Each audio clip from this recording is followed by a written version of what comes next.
Most people think that touch typing is all about learning how to type faster, but that's not entirely true. Speed is only one part of the story. Let's take a closer look together. Typing is closely related to the human brain, which controls all of our body movements.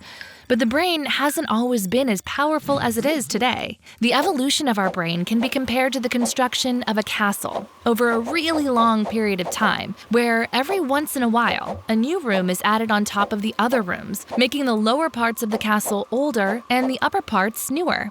The same thing occurred with the human brain. Early in our evolution, about 500 million years ago, the brain of our ancestors was designed to control their muscles to breathe, digest food, and escape from predators.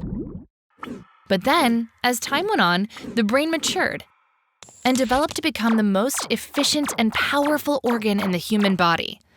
The parts of the brain that process visual sensory information came much later. Whenever we see something, a significant portion of our brain is involved in processing that information. That's how much work our brain has to do when we hunt and peck. One of the more recent additions is the cerebral cortex. It's responsible for higher cognitive functions, such as reasoning and complex thoughts. Voluntary muscle movements are no exception. Your cerebral cortex is actively engaged when you press down a key after finding it with your eyes. When you hunt and peck, you are engaging your visual cortex, as well as other higher cognitive functions of the brain to help you coordinate the muscles of your hands and fingers. This makes typing a cognitively expensive task for the brain. Regardless of how fast you end up typing, your brain will have to dedicate a lot of resources to help with this finger tap dance. While the cerebral cortex is truly amazing, it is relatively new and not too great at multitasking when it comes to a conscious behavior. Try using one hand to write, while using the other hand to bounce a ball. Not so easy, right? The trick here is to bypass hand-eye coordination and fully rely on muscle memory and sense of touch, both of which are much older and cheaper to operate.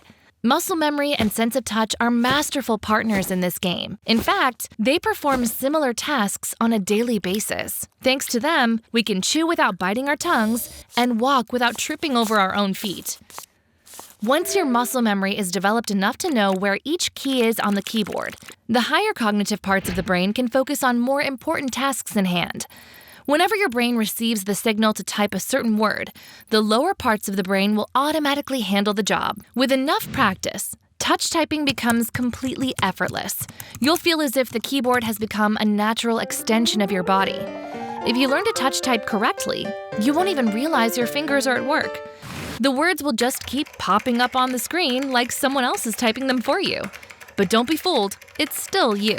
Your muscle memory will take control of your fingers, so you can focus on more important tasks. You see? Typing fast is really not the point. The point is to free your brain from an extra task and let your muscle memory do the work. Speed usually comes with practice, and that is exactly how muscle memory works. The more you practice, the better it gets.